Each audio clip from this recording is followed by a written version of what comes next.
Burnout does not mean that you have failed. It means you've been giving so much of yourself that you now need to take a step back and refocus. Someone cares about you. There's a reason why your heart is beating. You still have a purpose. Don't give up. It's important to know that you're not alone. You're not alone. You're not alone. You are not alone.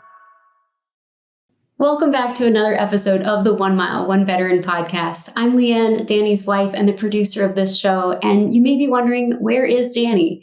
He's doing all right, and we'll be back next week with one of my favorite episodes that we've done. It will help you start off this next season strong. But in the lead up to that, Danny noticed that his body and mind were showing signs of needing rest. And at the time of this recording, it's the week before Christmas for us. So some of you actually might be listening on Christmas Day. Happy holidays to you all.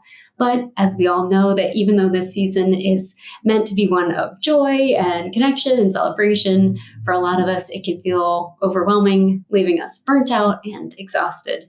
So instead of powering through and really just doing more damage and making the recovery from burnout that much harder, we decided that Danny would take a much needed pause and I would hop on to share on an important topic of burnout.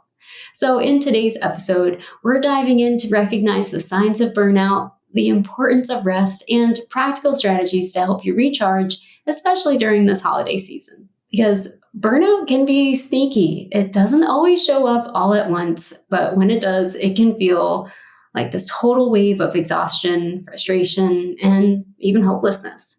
So how do you know when you're not just stressed, but really burnt out? I think it's helpful to break this down into 3 different categories of indicators. There's emotional signs, physical signs, and behavioral signs. So first, let's talk emotions. Have you ever woke up feeling totally drained even after a good night's sleep? Or maybe you've noticed that you have a little bit shorter fuse than usual. You're getting frustrated over little things that wouldn't normally bother you, but you're finding yourself to be a little bit more irritable. Or a big red flag is detachment, feeling disconnected from work or your loved ones, or even the goals that you've set for yourself. So in this way, key indicator number 1 is that burnout often shows up as a loss of motivation or this overwhelming sense that no matter how much you do, it's never enough.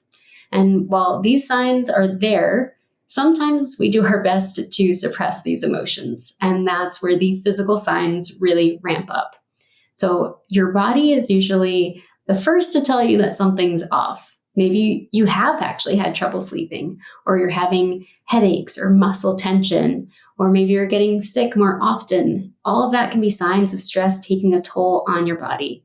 And let's not forget this big one, changes in appetite, whether it's stress eating or completely losing your appetite altogether. Those are things that are worth paying attention to. And as we're going through these, I really want you to ask yourself and reflect, am I feeling this way? Or have I been doing these things? When prepping for this episode, I did my own self-evaluation, which was really helpful. Am I stress eating, or are Christmas cookies just that good? It's hard to tell.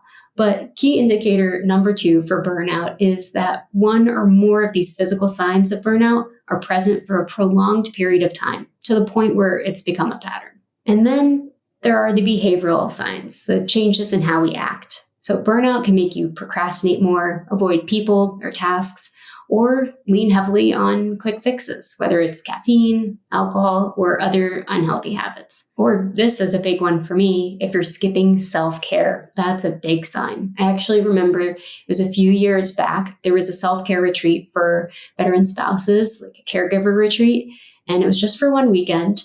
But I told Danny that I didn't have time to go.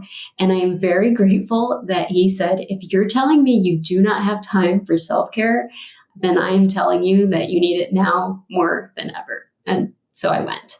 So key indicator number 3 of burnout is this overall feeling like nothing is worth the effort anymore. And if you're nodding along to more than one of these signs and thinking, yep, that's me, first of all, take a deep breath. You're not alone, and it's okay to feel the way that you do. Burnout does not mean that you have failed. It means you've been giving so much of yourself that you now need to take a step back and refocus. So let's talk about what you can do starting right now to begin healing and moving forward. First, acknowledge it without judgment. The first step really is just to name it. Say it out loud. I'm burnt out.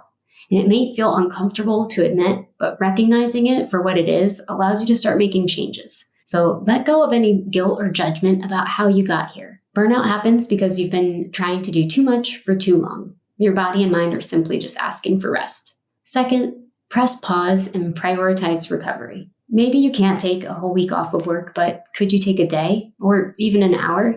Use that time to unplug, rest, and focus on yourself.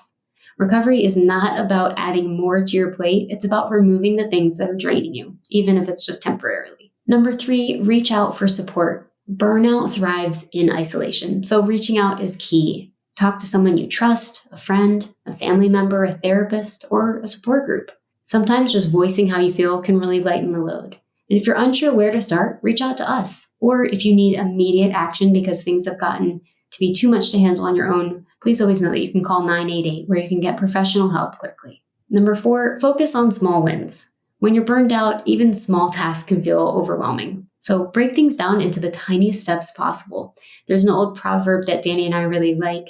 How do you eat an elephant? One bite at a time. So instead of putting on your list cleaning the house, maybe it's just clear off the kitchen counter, or instead of getting healthy, maybe it's focus on drinking 1 extra glass of water today. There's literally days where I have put things on my list like take a shower and brush your teeth just for the satisfaction of crossing something off of the list. So whatever you have to do, each small win builds momentum towards feeling better. Number 5, reset expectations with compassion. This is your permission to lower the bar. You do not need to operate at 100% right now. Be honest with yourself and those around you about what you can handle. It's okay to tell your boss or your loved ones, hey, I need to scale back for a while. And I'm a recovering people pleaser, so I know that's really hard to say, but it's so important to do. Burnout recovery really starts with creating the space to heal. And finally, number 6, reintroduce joy and rest gradually. So as you begin to feel a little bit better, make time for things that bring you joy and peace, even if it's in small doses. So maybe it's reading for 10 minutes before bed, walking outside, or revisiting a hobby you really love. Prioritize rest without guilt. Remember, rest is productive, especially when you're recovering. So I hope these steps help in the recovery process if you do get burnt out, but also keep in mind that you don't need to push yourself to total exhaustion in the first place. So now that we've talked about how to recognize burnout and recover from it, let's dive into what you can actually do to avoid it. These strategies don't require a complete life overhaul, but they do require some intentionality. So think of them as small, powerful steps to reclaim your energy and peace. First up is setting boundaries. This can be one of the hardest but most effective ways to protect yourself from burnout. So when looking at things, ask yourself, does this align with my priorities? Does this bring me joy or peace? And if the answer is no, give yourself permission to politely decline or delegate. And that leads me to number 2, saying no without guilt. So saying no doesn't make you selfish, it makes you smart. One way to make this easier is to have a go-to response ready. Like, hey, I'd love to help, but my plate is full right now.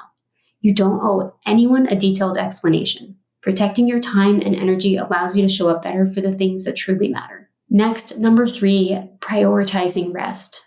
And no, rest doesn't just mean sleeping, though getting enough sleep is crucial. Rest can also mean stepping away from the hustle and finding activities that recharge you. We would suggest implementing a daily 1-mile walk, which gives you 20 minutes to yourself, even listening to this podcast while you do. It could also be journaling, listening to your favorite music, or even just sitting quietly with a cup of tea. Build rest into your schedule like it's a non-negotiable meeting with yourself. Number 4, simplify your commitments. During busy times, especially like the holiday season, it's really easy to overcommit. Simplify by focusing on the essentials. Ask yourself, what can I let go of? Maybe it's skipping elaborate holiday decorations this year or ordering takeout instead of cooking for that big family dinner. Simplicity is your friend when life feels overwhelming. And lastly, number 5, take a moment each day to practice gratitude and mindfulness. Even a few minutes of reflecting on what you're thankful for or simply focusing on your breath can help you reset your mind. This creates a sense of calm and helps you stay present, even in the busiest moments. These strategies might seem simple, but they're incredibly powerful when practiced consistently. And remember, burnout isn't inevitable. It's something you can prevent by being intentional about how you spend your time and energy now. So I hope you can use some of those strategies as we head into the new year. And speaking of 2025, we have some big plans for 1 Mile, 1 Veteran. So a few housekeeping announcements to start off. You'll notice that heading into 2025, the episodes are going to be changing up a little bit. So earlier this year, back around summer of 2024, we had actually decided to go to these 2-part longer episodes. Some people had said they wanted to hear more from the guests, and we figured we could do 2 parts, release it on the same day. The people who wanted to listen to a longer podcast could. The people who are walking and listening at the same time could do part 1 one day and part 2 another day.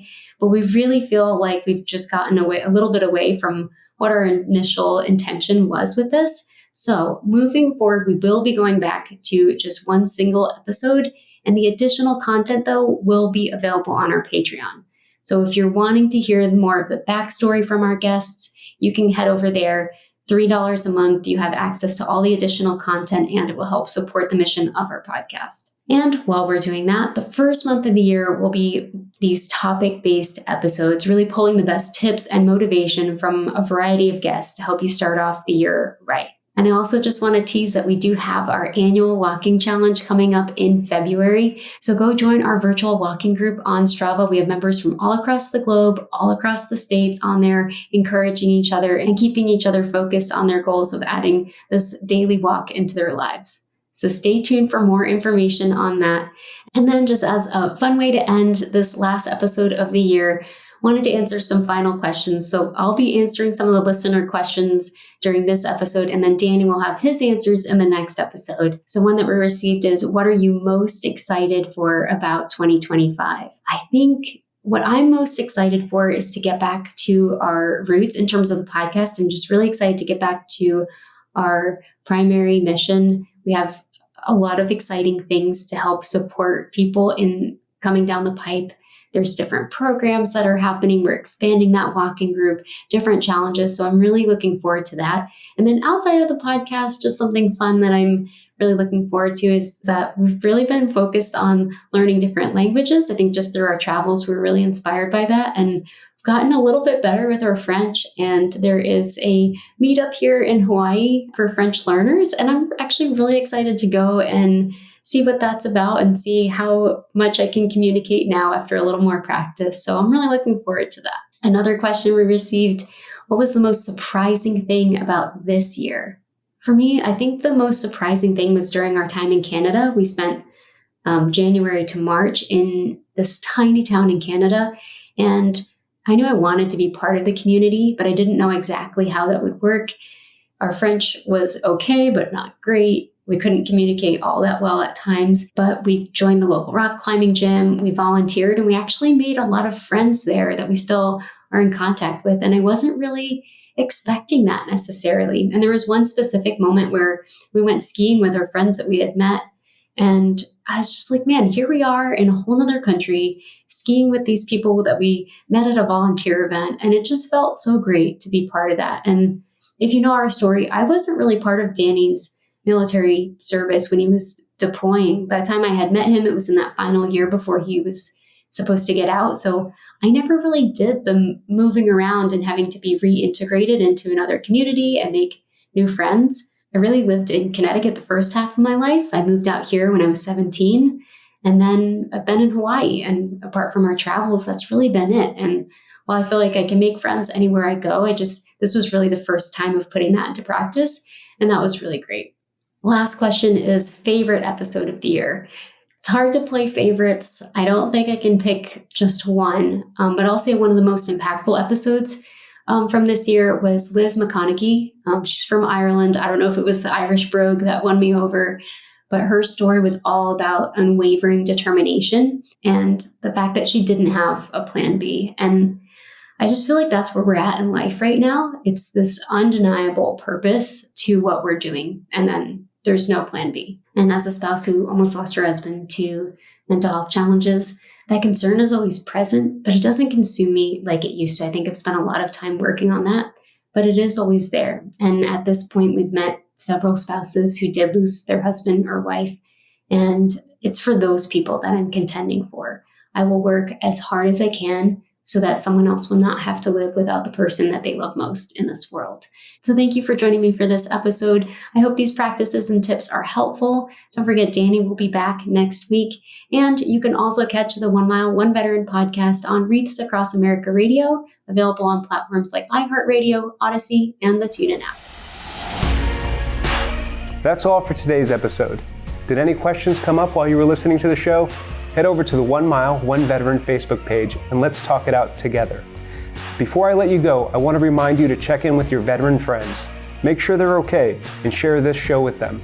You never know whose life you'll be saving by reaching out. Oh, and don't forget to leave me a rating on Apple or Spotify. It really keeps me going and helps spread the word.